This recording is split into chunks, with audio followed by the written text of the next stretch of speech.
Good morning, good afternoon, wherever you guys are watching this.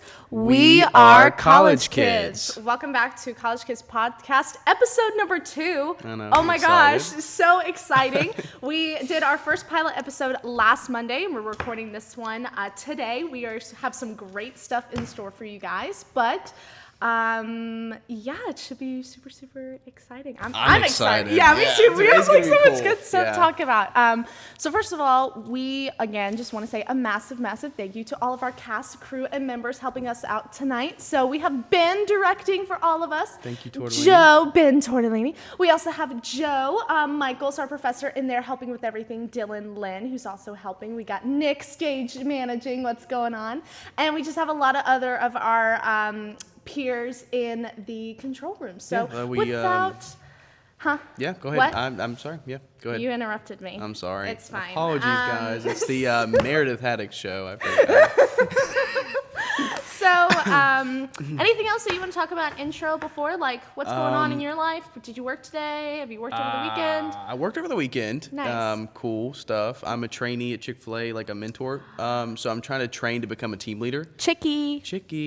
And so I'm training to become a team leader over there. And Nice. Saturday went really well. We had like a really profitable day. We did like $30,000 in a day, which is big for like from 3 to 10. That's really big. I go to Chick-fil-A, there's always the longest of line. If it's 9 o'clock in the morning or if it's 8 o'clock at night. Like, it at least takes me like 30 minutes to get through the freaking drive-thru. That's just because our food is so... Okay, so all our food is freshly made. And I know this is kind of a plug and like an advertisement for Chick-fil-A. I was about to say, sponsor. Thanks, sponsor, Chick-fil-A. thank you, Chickie. But like all our food is freshly made and everything's like freshly battered in store and everything. That's why everything's so freaking expensive. $4 for a sandwich, you're just like, what the heck? And a whole meal is like almost $8 or $9. Yeah, it's $7.16 for a number one combo. Wow. You know, you get a large fry, it's extra 40 cents. Large drink, extra 30 cents. Watch out. You're spending $8. That's big boy bucks. Well, anytime that, like, my mom, my dad, and my older brother and I, we go to Chick-fil-A, like, if we're grabbing lunch on the way back from, like, a beach trip or something, it's well over $25, $30 for all 4 of us. But, I mean, respectively, though, that's not bad because if you go somewhere, do you like Texas Roadhouse? I love So you go to Texas Roadhouse and you're spending 10 or 15 a person, so that comes out to $70 for a family of 5 instead of 35 for a family of 5. Yeah. No, that makes sense. But I mean, they're hot rolls. Are you kidding me? Amazing. Yeah, they were pretty good. Pretty good. So, let's talk about the breakdown for what this episode is going to be today. Super exciting stuff. We are actually going to go into a I lost my thing. Give me 1 minute. Do you want me to pick up for you? I'll pick up for you. I'll thanks. run with the baton. Okay. We're going to be talking about one of the coolest things going on: conspiracy theories. Da, da, da, da. Dun, dun, dun, dun. Yay! I feel like, me personally, I said this in the last podcast, I'm a huge Star Wars fan, I'm a huge Marvel fan, but I also love a good mystery. Did you guys know she's a huge Star Wars fan and a huge Marvel fan? I'm a huge Star Wars fan and a huge She's going to tell you that every Marvel episode fan. from here on out, so remember that. I have to kind of reiterate, but I also love BuzzFeed Unsolved. Yeah. One of my favorite YouTube channels ever. I think Shane and Ryan are hilarious. And then also, I love a good mystery and I love a good conspiracy theories because let me tell you, they're... I'm sorry. For all of our audio listeners, Spencer just plummeted down to earth on his chair. I was trying to like shrink myself so it's like eye level with you. Because I feel like... You know, because I'm like 6'3". Yeah, you're like 6. She's like 6'3" for our audio listeners. Meredith, I'm really not. Meredith I'm 5'9". is 6'3" and I'm 5'1". I'm So 5'9". our 1 foot difference is huge for us. It's very challenging. When we're walking around campus, we might be talking or meeting about something, and I have to like sit on a step stool to talk to her. Or it's like high heels. She tried to give me a high five the other day. High heels. It was just.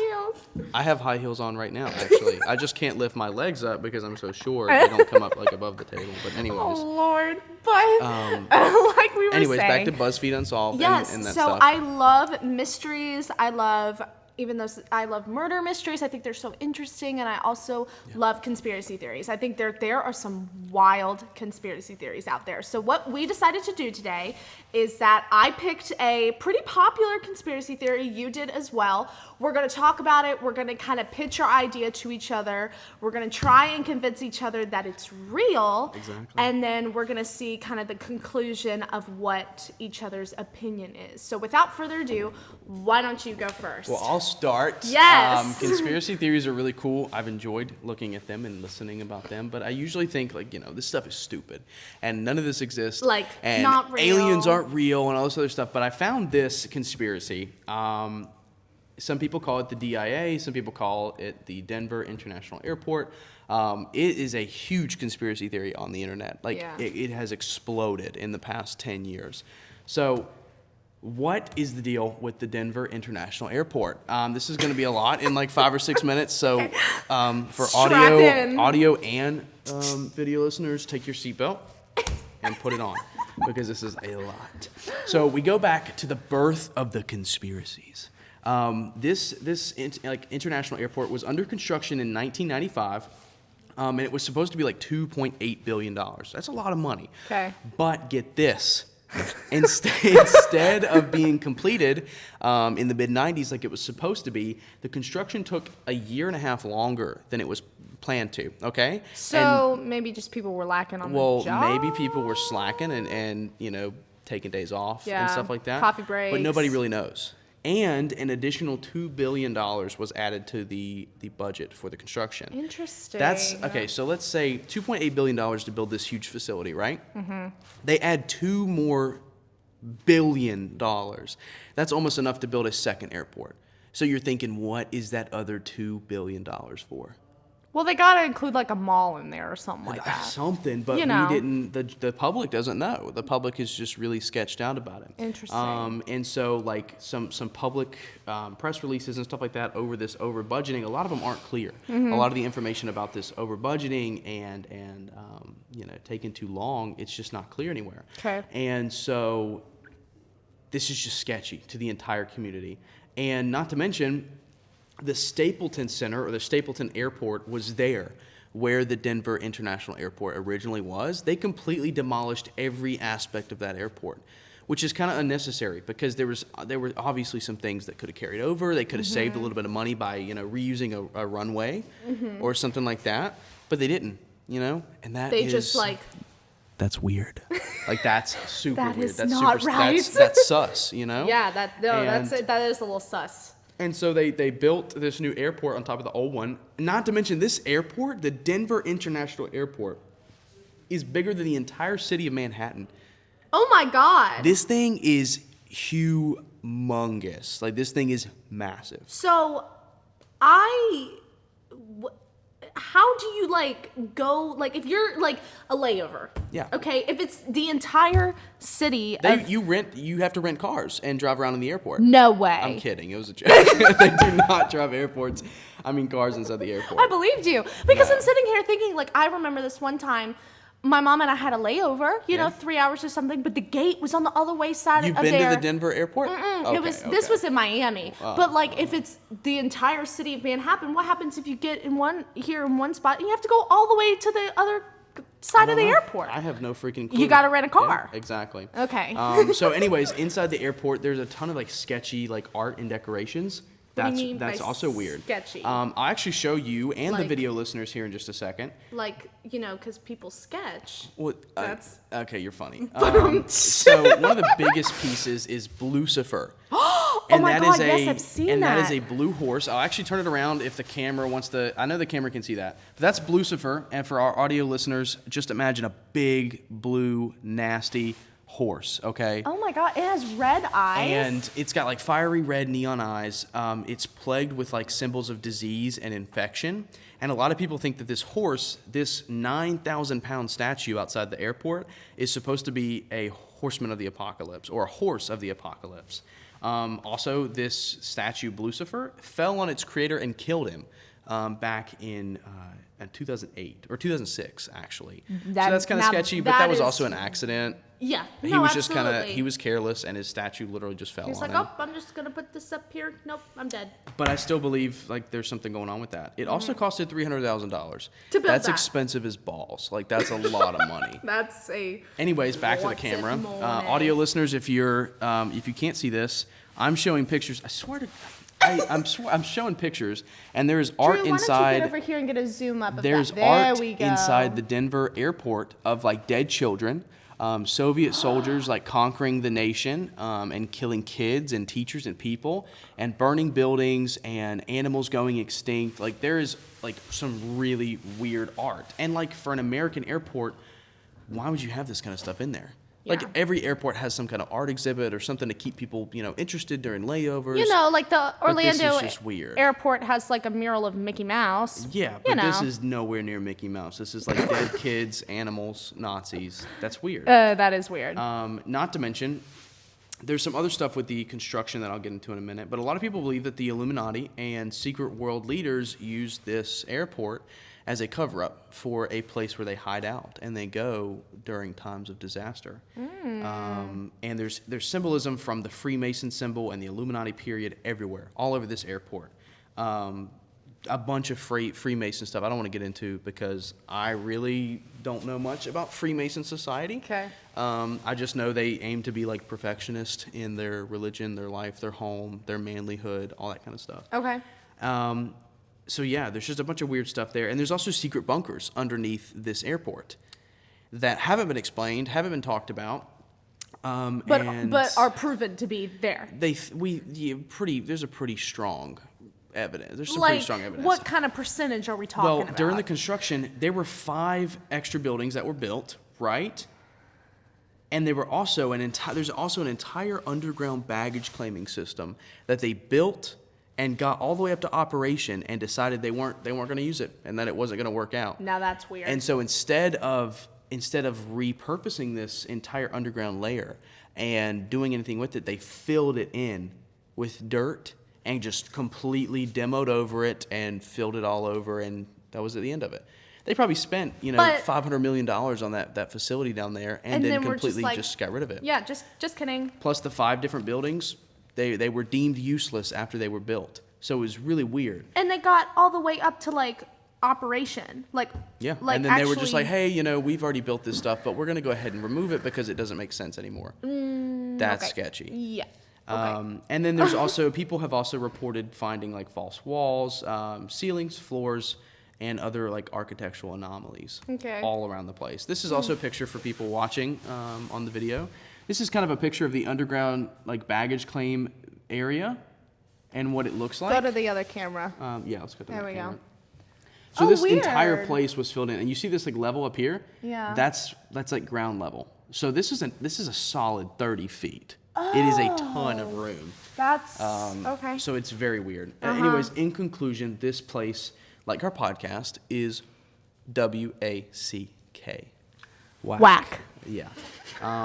But it's just a prime example of like a really good conspiracy theory. And honestly, I believe that some of it is You believe in some of it's true. All right. Yeah, for real. Anyways, that's Amazing. everything. Thank you. Well, I want to Yay. hear yours. What's going on? So it's funny because, like I said, I was kind of looking up conspiracy theories. I was talking about which one I wanted to talk about. So I actually kind of have 2. There are 2 things that I really want to talk about. Okay, so the first one, we don't want to pronounce it incorrectly in case Hold on, we're gonna anybody pull up a is video. supporting this, knows something about it or anything. But hold on, I want to make sure I pronounce it 100% right. Okay. So just give us a second. Put it towards the mic. It's like Lebanon, but with a Q. Yeah, it's like, do it. QAnon. QAnon. So it's the QAnon conspiracy theory. And so basically this theory is followers of the QAnon belief system are to be considered far right on the political spectrum. And we tend not to talk a lot about politics, but this does have a little bit of politics in there. But they believe in a higher ranking of anonymous government officials called the Q that are providing top secret information in internet posts about cannibalism, satanic... Holy cow. Came out of nowhere with that. deep state actors engaged in child trafficking, and the ring is that Trump has been chosen to dismantle the... Did you see? It was just a little bit of water that fell to my bottle. That Trump is the saving grace of this. So basically, QAnon, it's a type of civil war. So followers believe that it's a war between people and like the government or whoever that is ruling the people of America. So they heavily support and believe in the power of Donald Trump, that he is the chosen one coming to like save like everybody's rights, because they think that these group of people are running, they think that there's a group of pedophiles that run certain important parts of the United States. So and that's the kind of media, like Pizzagate. If you ever heard of that. Yeah. That's weird. They run certain types of the media, Hollywood, what else? Politicians. They say that like a lot of famous people, so Ellen DeGeneres, Jimmy Kimmel, Hillary Clinton, the Clintons, the Kennedys are part of this as well. Like, it is crazy stuff. And they are considered to be a cult behind President Trump, and they are just, some of them, when I was watching videos about him, they say it's not politically, or it's not correct to say they're ultra supporters of him, but that they are just, they believe that the United States, like Americans, are being run by part of government called Q, and that he is just here to kind of break free of that. So they believe that certain tweets are like, you know, kind of code words and numerical things that tie up to the Q and QAnon and stuff like that. So they believe in statements, I'm not lying here, okay, that Hillary Clinton harvests and farms children. JFK Jr. is still alive, and in the year 1999, gave Trump instructions on how to go about his presidency. JFK Jr. I don't think... He died in 1999. Yep. July 16th. Michelle Obama is actually a man. I've heard that one. Michael Obama. Yeah. Yes. So they believe that. Ellen, J-Lo, Jimmy Kimmel, and others of like Hollywood and the media representations are considered to be cannibalists and Satanists. Wow. The COVID-19, this is a huge one. The COVID-19 pandemic is a whole hoax. Oh, that's everywhere. Because but like people who follow this like belief under Trump, they believe that this is a hoax because like the government is trying to rule us or whatever it is, and is run by political and celebrity leaders of the country. And Trump is trying to get the deep state to not control the media, and that certain celebrities need to be in jail due to their commitment to child pedophilia. That is so weird. Let me tell you, it is bizarre. And what's even more interesting is that I heard about this from my hairdresser. My mother and I, we go to the same hairdresser. My mom's been going to him for 24 years. And he told us about this. And my mom told me, she said, you need to research up on this. And I'm like, okay. And so let me tell you, there are people that truly believe in a lot of this stuff, that COVID-19 is a hoax, which can get really scary at the same time. And what are you looking up? Oh, the Kennedy family? Yeah, looking at John they F. think Kennedy that Jr. John F. Kennedy Jr. like went off somewhere and he's there waiting for like clearance to come back. Well, you don't think that's fishy? I just looked up how he died. I understand he supposedly died in a plane crash. But they somehow found his body, along with everybody else's body, 116 feet under the water off the shore of a vineyard.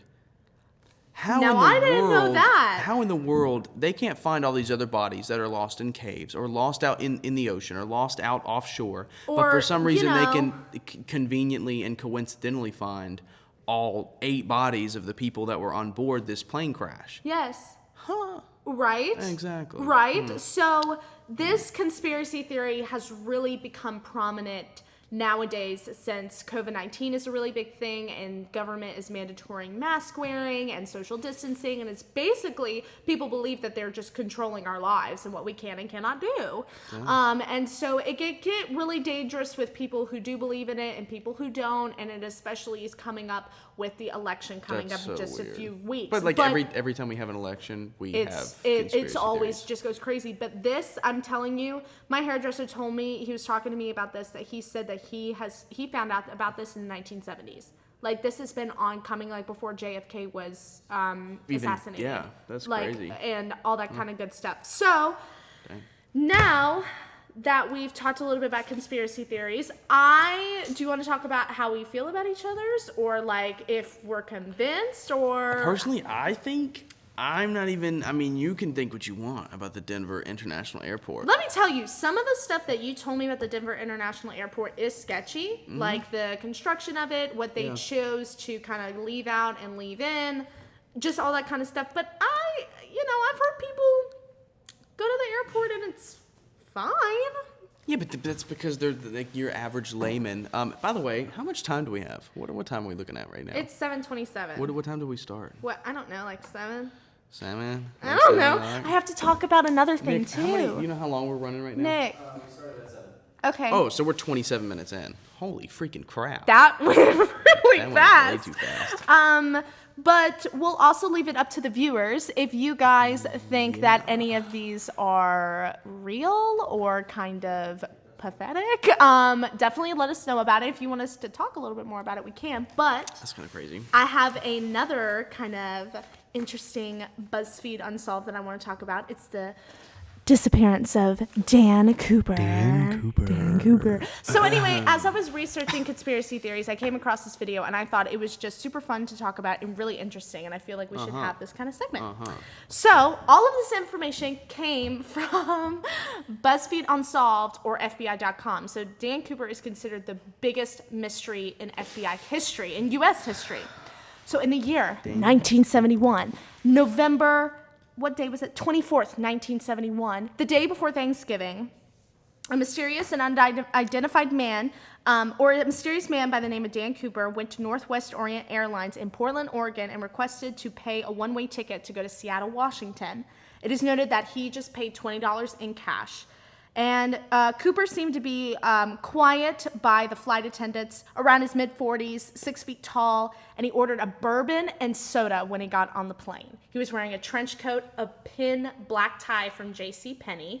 Nice. So he didn't have like an actual tie. It was one of those clip-ons or whatever. Not sure why he had a freaking clip-on, but that's fine. And he ordered a bourbon and soda. And so then a flight attendant walked by. He passed her a note, and she was like, "Thanks," put it in her pocket, and he's like, "Miss, you might want to look at that note. I have a bomb." And she was like, "Okay." So she came and sat beside him and was like, "Why do you have a bomb?" And he said, the flight attendant did. He opened the case to show a massive amount of wires and 4 big red sticks and a time ticker, I think. And he stated he needed her to write everything down that he states or he will set off the bomb. And there was Holy 36 passengers aboard. Wow. So strangely, he asked for the captain to give him 4 parachutes, 2 front ones, 2 back, Yeah. $200,000 in cash, but they all have to be in $20 bills. Isn't that bizarre? On the plane? How are they going to get money on the plane? Well, when they land, the captain has to call in orders and say, like, that I makes have sense. this psychopath, whatever. So the flight then landed in Seattle, and in exchange for the 4 parachutes and the $200,000 in cash, the 36 passengers got off safely. Cooper requested that crew members stay on the plane and that they take him to Mexico City, and didn't care how the captain got there, just take him to Mexico City. Another thing is that the 2 flight attendants, they were interviewed separately, and they say that the physical description of like drawings or whatever. Let me actually pull up. It's right here. I'm already ahead of why you. don't you? Yeah, why don't you pull it up? Because this Cooper. physical description, they say it is extremely accurate. And then somewhere between the areas of Seattle and Reno, a little bit after 8 p.m. Here, that's what he looks like. Here, zoom in on one of the whatever. For our audio listeners, just Google on your phone or whatever, Dan Cooper. D.B. Cooper. But that's actually not his. That's actually not his name that he gave. That's the name that like talking about him, the media gave him. Really? But he presented it Dan Cooper. But Dan, I like DB better. You know what I mean? What's I up, feel DB? like Dan is just kind of like your neighbor that like you ask for a cup of sugar or something. Hey, DB, what are you doing today? Yeah, DB hijacking a plane. So after about 8 p.m., he took a brown plastic bag of the ransom money, which is $200,000, and he took 2 parachutes, not even the 4 that he requested, 2 parachutes, and he jumped out the back window, never to be seen again. That's so sick. And That's so the case was titled Norjack. It was open for 45 years with the FBI. And they had listed over, by the 5-year anniversary of this, so this happened in 71, so by 1976, they had over 800 people that were considered suspects, but they narrowed it down to 24. And so the FBI's favorite suspect, so now we'll get into the theories and possibilities. Their favorite suspect was Richard Floyd McCoy. Did a very similar hijacking and escaping by parachute between like 5 months of November and I think the following year in 1972. But it was ruled that it was not McCoy because the flight attendant said that the physical description did not meet him and for other reasons that the public don't know. Interesting. But what's really interesting is that in the year 1980, 9 years later, a young boy and his father were camping, I think like 20 miles from where like the actual where is considered like he jumped or whatever, or like where the where he was considered to jump. Found a brown plastic bag, but it only had $5,800 of $20 bills, and the serial numbers matched what they gave Dan Cooper, like the money, like the serial numbers matched because the government released that of the serial numbers of the $20 bills, and it matched and everything. Holy cow. So the FBI does suspect that Cooper possibly could have died, jumped out of the plane, and he had a trench coat on. One thing to note is that he actually took off his pin tie. His penny tie? So he's like, grab the money, cling, Screw here I this, go. I'm out of here, yeah. So he took off the tie.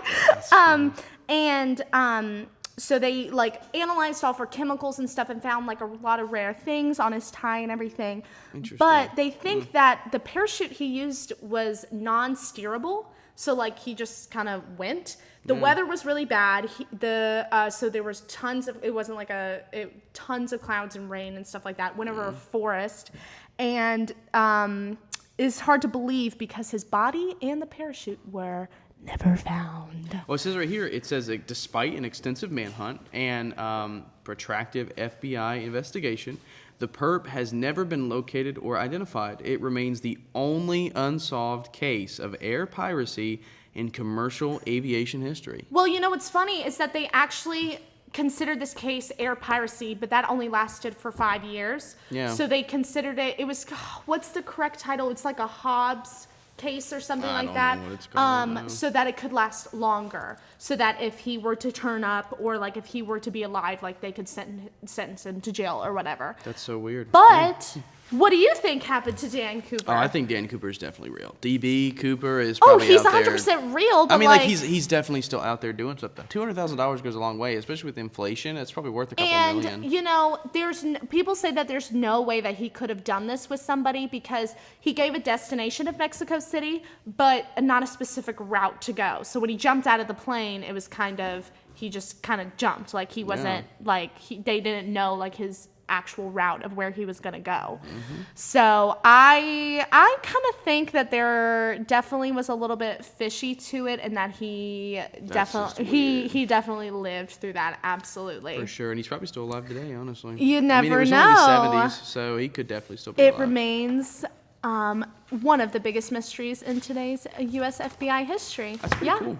Yeah, but I think. Do you want to talk about anything else? Anything? I'm a little really bit good. more I'm honestly kind of satisfied with our little discussion. I'm kind of satisfied today. with this podcast episode too. It went really well. Yes, I hope that everybody enjoyed this, and I hope that. Oh, I'm sorry, I keep doing that. I just get nervous. You slap the table so much. Yes. So we hope that everybody enjoyed this podcast episode. For everybody watching and also everybody listening, I think we're definitely going to dive into a little bit more stuff of Halloween next week. So if anybody wants to hear some scary stories, possible special guests, dun, da, da, da, we don't know yet, but it's not going to be you, Nick. Also, if you guys have any questions or comments, or you have questions that we need to answer, or like anything that we want to do on the podcast, if you have any like ideas, questions, comments, concerns, you can message us. My Instagram is spencer.rc, You can basically get in contact with me there. Yeah. And what is your Instagram? My Instagram is mhaddock2. We should really need to have graphics about that, but we'll definitely put it on our YouTube and Spotify, like in the comments or whatever, so you guys can just kind of see about all the stuff that's going on and follow us. If you have any questions, you just DM us about specific things you want us to talk about. Have any questions about what we did talk about, please let us know. We would love to hear from you. But For sure. Other than that, we're going to close everything up. Thanks so much for listening. And we are college kids. kids. We'll catch you guys next week. Bye, guys. Bye.